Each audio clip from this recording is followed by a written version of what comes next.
वहां का माल खजाना मिल गया। संवत 1614। जन्म कब हुआ था?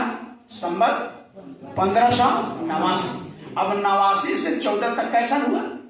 तो 89 या 11, 89 11 कितना होता है? 6 होता है। तो 11 उधर हो गए साल, इधर 14 साल, तो 14 11 25।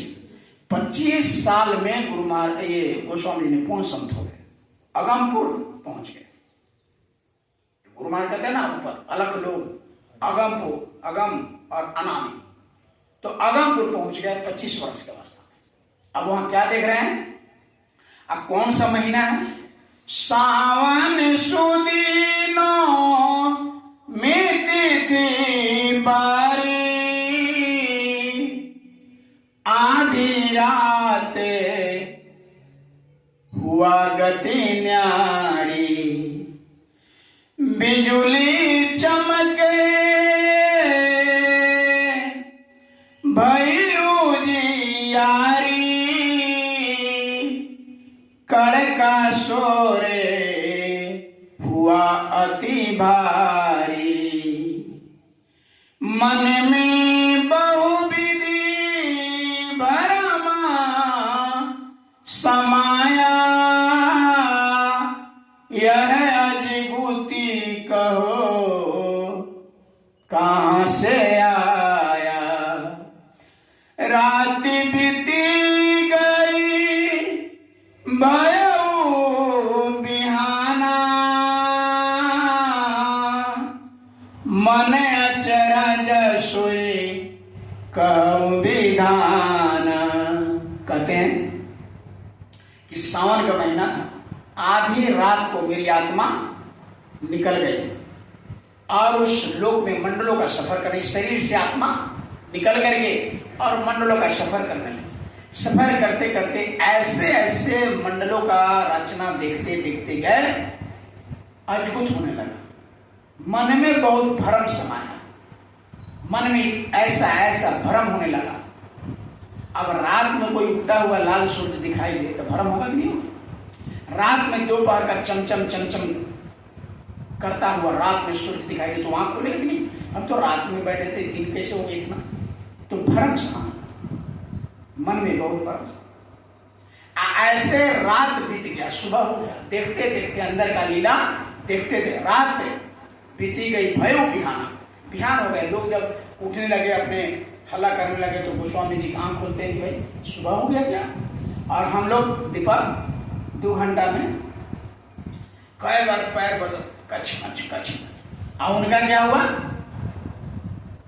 एक बार समाधि लग जाता है बस अडोल। कभी कभी आप मिलाइएगा, साधना में बैठिएगा, जहां अगर एकाग्रता हो गया, ये कब होगा? जब आप अंदर से एकाग्र हो जाएंगे। जब तक मन में इधर उधर का बात चलता रहेगा, शरीर अकुलाता रहेगा। जैसे आप एकाग्र हो गए कि आप 4 घंटा बैठ सकते हैं, 5 घंटा बैठ सकते हैं। उसी तरह गोस्वामी जी एकाग्र हो गए और बस अंदर में चले गए, शरीर से कोई मतलब ही नहीं। अब किधर से गए? नीला शिखरे गुरु द्वारे माही, निरेखा अचरज कहा न जाई। कहा नील शिखर कहते दोनों आंखों के बीच में। नील, आंख बंद करिएगा तो कैसा दिखाई देता? अंदर में अंधेरा, नीला दिखाई देगा, अंधेरा। उसी निखल शिखर गुरुद्वारे में, दोनों आंखों के बीच में वही गुरुद्वारा है, प्रभु का रास्ता जाने का है। गुरु महाराज भी कहे कि दोनों आंखों के मध्य भाग में यहाँ बैठे हुए जीवात्मा इसी में तीसरा नेत्र है, यही दरवाजा है, यही तीसरा तिल है, 16 जीवात्मा है, यही भगवान के घर जाने का रास्ता है। इसलिए चंदन करते यहाँ माताएं विद्या करती हैं। तो इसी दरवाजे से गोस्वामी जी निकल गए और कह रहे कि मैं जो देख रहा हूं, कहा कहाँ लगी कहाँ विधि विधि डंडा, जाई निरेखा पूरा ब्रह्मांड, पूरा ब्रह्मांड। अब इस कै को ब्रह्मांड बताया? साइंस वाले कै को ग्रह बताया? 9 ग्रह करते। अब कहेगो वो चांद पर अभी सुने गया कि नहीं गया, लौड़ैया सांचे आप भगवान जानते हैं। कहा कि चांद पर चले गए, तो ये वो चांद पर गया कि नहीं गया वो क्या बात है, वो हम नहीं कह सकते हैं। ऐसे पेपर में हमको विश्वास नहीं है, हम बोल्डरी बोलेंगे नहीं गया। अरे इसके अंदर इतना चमकती हुई कोई चीज पर चला गया, कहा चांदे है। अरे ऐसे ऐसे करोड़ों चांद अंदर में है, करोड़ों सूरज है, तो किस चांद पर गया, क्या प्रमाण उसका। खैर ये दुनियादारी बात नहीं करें, दुनियादार वाले को अंदर में जब गोस्वामी जी का जो पूरा ब्रह्मांडा, जितना परमात्मा ने ब्रह्मांड बनाए हैं सबका मैंने सफर किया, सबको निरखा। निरखा मैंने देखा, अंदर में सब जाकर, भीतर जाकर पूरा ब्रह्मांड को सब देखा अंदर में। पदे पर आगे, उसके आगे बढ़ते हैं तो क्या देखते हैं, पदे पर आगे अगमपुरी बासी, सतगुरु कांज सूरत के पासी। अब कंज गुरु, इनके नाम क्या है, गुरु के कंज गुरु थे। गोस्वामी जी महाराज के गुरु का नाम नरहरिदास थे। वो जो जैसे गांव के नहीं होते, पुरोहित होते हैं, पंडित होते हैं, कुल गुरु होते हैं, वो थे। लेकिन गोस्वामी जी महाराज के असली आध्यात्मिक गुरु थे, कंज नाम था उनका, कंज गुरु। आगे उनकी चर्चा करेंगे गोस्वामी जी महाराज। तो कहते हैं कि पद प्रयाग, वो प्रयाग है, प्रयाग। अच्छा यहाँ धरती पर क्या प्रयाग जानते हैं, किसको प्रयाग कहते हैं। अगमपुरवासी जो गुरु है कहाँ दिखे, सूरत के पास। ये जो आत्मा है वहीं पर गुरु का बैठा, वहां देखे। अब आगे ऐसे बढ़ते चले जाते हैं, अंत में कहते हैं कहाँ लगी कहो विधि विधि डंडा,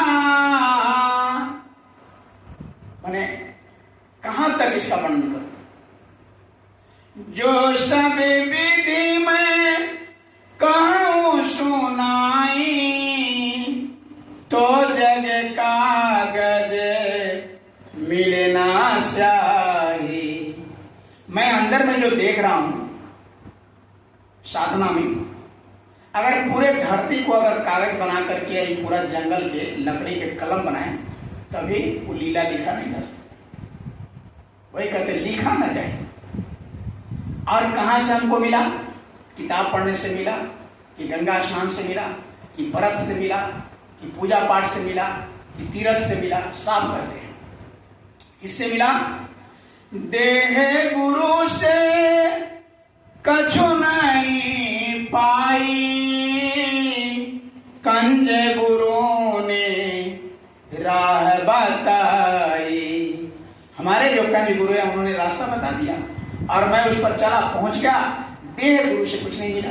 देह गुरु नहीं होते हैं, कनपुक्का गुरु जिसको बोलते हैं, उनसे कुछ नहीं मिला। साफ साफ बोल रहे हैं गोस्वामी। अब आगे देखिएगा, अभी तक इनके घर के कोई नहीं जान रहे हैं कि ये अगमपुर पहुंच गए। ऐसे बीत रहा है लेकिन कोई जान।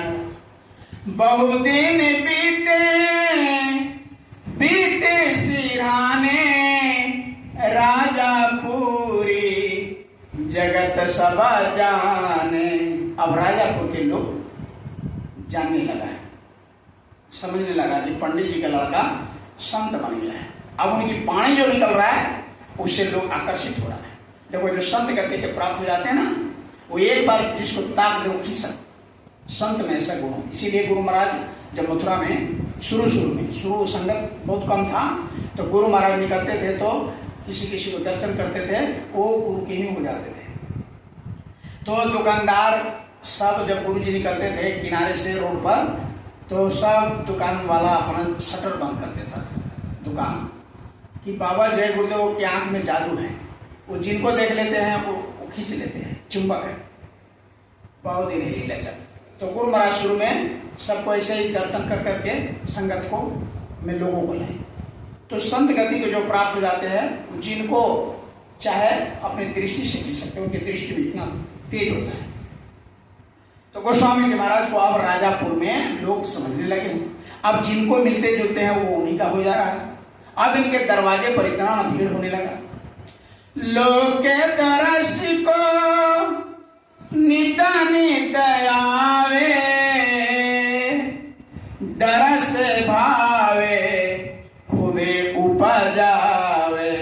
अब 4 घोड़ा आ रहा है तो 50 घोड़ा के लेकर, बाप रे बाप, फला के लड़का उसके दरवाजे पर चलिए ना, बाप, एक बार देख लीजिएगा आपका मनोकामना पूरा हो जाएगा। कैसे गुरु महाराज को कहते, चलो चलो चलो चलो, आप अपने बहन को ले गए, बेटी को ले गए, बेटा को ले गए, सास को ले गए, ससुर को ले गए, रिलेशन के किसी को लोग को छोड़ा, जो सत्संगी अपने किसी रिलेशन में छोड़ा, सबको ले गए गुरु महाराज, चलो चलो दया ले लो, दया ले लो।